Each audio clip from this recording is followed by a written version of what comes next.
সুবহানাল্লাহ। এই জন্য দুরুদ পড়তে হবে। রাজি আছি তো ইনশাআল্লাহ? আমাদের উচিত আল্লাহ রসুলের উপরে দুরুদ বেশি বেশি পড়া। যত বেশি পড়বো তত বেশি ফায়দা হবে, যত বেশি পড়বো তত বেশি ফায়দা হবে। এখন আল্লাহ রসুলের দুরুদ তো যত বেশি তত বেশি পড়বো, তবে বিশেষ কিছু জায়গা আছে যেই জায়গাগুলোতে আল্লাহ রসুল বিশেষভাবে উম্মতকে দুরুদ পড়ার কথা বলেছেন, অথবা যেই জায়গাগুলোতে বিশেষভাবে সাহাবায়ে কেরাম দুরুদ পড়েছেন, দুরুদ পড়তে বলেছেন। এই জায়গাগুলোর মধ্যে এক নাম্বার তো নামাজের মধ্যে দুরুদ শরীফ আছে, এটা আমরা সবাই পড়ি, এর মধ্যে কোনো মতভেদ নাই, সব মাযহাবের লোকেরাই নামাজে দুরুদ শরীফ পড়ে। দুই নাম্বার, আল্লাহ রসুল উম্মতকে বিশেষভাবে বলেছেন উম্মত যেন আল্লাহ রসুলের জন্য আজানের পরে দুরুদ পড়ে। সুবহানাল্লাহ। কিসের পরে? আজানের পরে। হাদিস শরীফের মধ্যে একাধিক হাদিসের কিতাবের মধ্যে এসেছে, একাধিক সহিহ হাদিসের কিতাবের মধ্যে এসেছে, আল্লাহ রসুল একথা বলেছেন, ইজা সামিতুমুল মুআজ্জিনা ফাকুলু মিসলা মা ইয়াকুলু। আল্লাহর রসুল বলেন, যখন নাকি তোমরা মুয়াজ্জিনকে মসজিদে আজান দিতে শুনবা, ফাকুলু মিসলা মা ইয়াকুলু, কয় মুয়াজ্জিন আজানে যেই শব্দগুলা বলে তোমরা ওই শব্দগুলা বলো, অর্থাৎ তোমরা আজানের জবাব দাও। এই হাদিসে আল্লাহর রসুল সংক্ষিপ্ত বলে দিয়েছেন, যেরকম বলো এরকম বলো। যেহেতু আল্লাহর রসুল অন্য হাদিসের মধ্যে বলেছেন আজানের কোন শব্দের কি জবাব, যেহেতু আজানের বেশিরভাগ শব্দের ক্ষেত্রে একই রকম, মুয়াজ্জিন যেরকম বলছে ওরকমই বলবে। হাইয়া আলাস সালার সময় একটু ভিন্ন কথা বলবে, হাইয়া আল ফালার সময় ভিন্ন কথা বলবে, যেহেতু বেশিরভাগ একরকম। এই হাদিসের সংক্ষিপ্ত এই কথা বলে দিয়েছেন যে মুয়াজ্জিন যখন বলে, মুয়াজ্জিন যা বলে তোমরা তা বলো, মানে আমি অন্য জায়গায় আজানের যে জবাব শিখিয়েছি ওই জবাবটা দেও।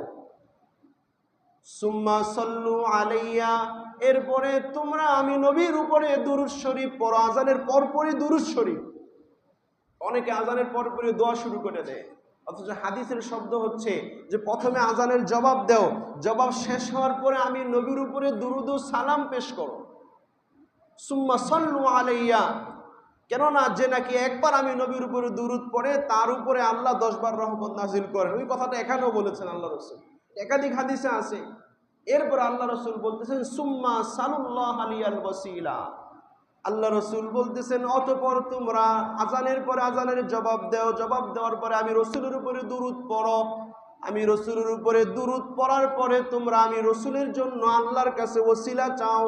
ফাইন্নাহু আলা মাকামিন ফিল জান্নাহ, কেননা ওসিলা হচ্ছে জান্নাতের একটা উঁচু স্থানের নাম, একটা বিশেষ মর্যাদার নাম। এর চেয়ে বড় মর্যাদার স্থান জান্নাতে আর নাই।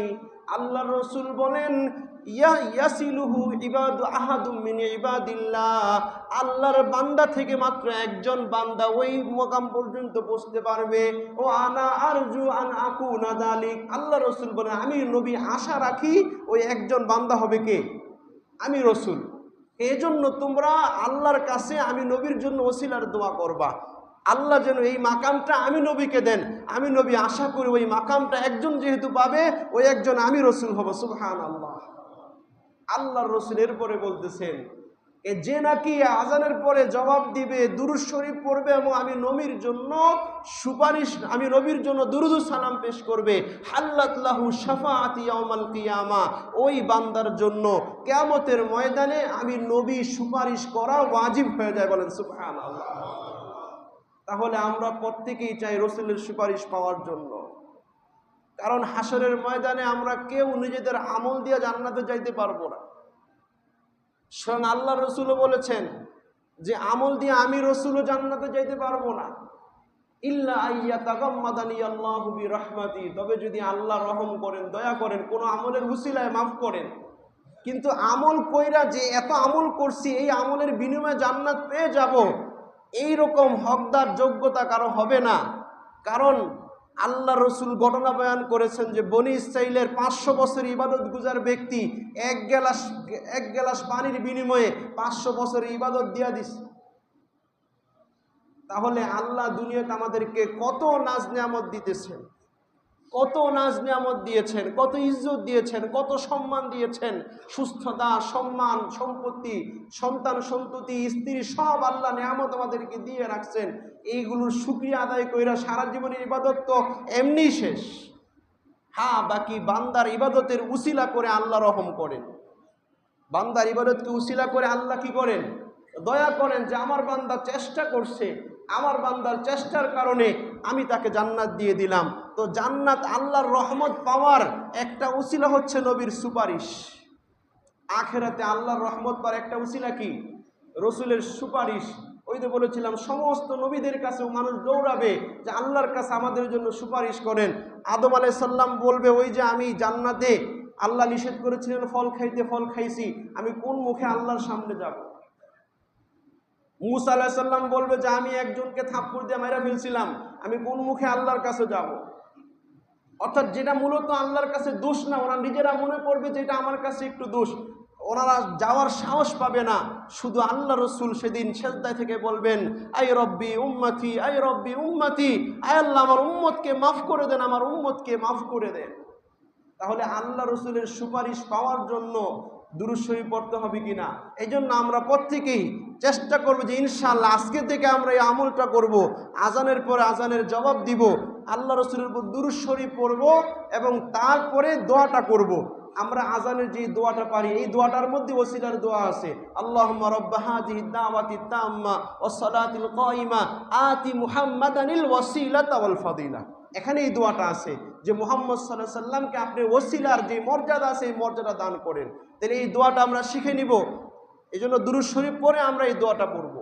কিন্তু আমাদের সমাজে একটা বেদাত চালু আছে অনেক জায়গায়, আজানের আগে দুরূদ শরীফের খুব এহতেমাম করে। আজানের আগেই মাইকটা চালু করে আসসালাতু ওয়াসসালামু আলাইকা ইয়া রাসূলুল্লাহ আছে কিনা পড়ে, এবং তারা মনে করে যে আজানের আগে দুরূদ পড়তেই হবে। আমরা তো আগেই বলেছি দুরূদ শরীফ যে কোনো সময় পড়া যায়, যত বেশি পড়বে তত ফজিলত। কিন্তু কোনো কোরআন হাদিসের দলিল ছাড়া কোনো নির্দিষ্ট জায়গায় কোনো বস্তুকে আবশ্যিক করে নেওয়া এটা বেদাত।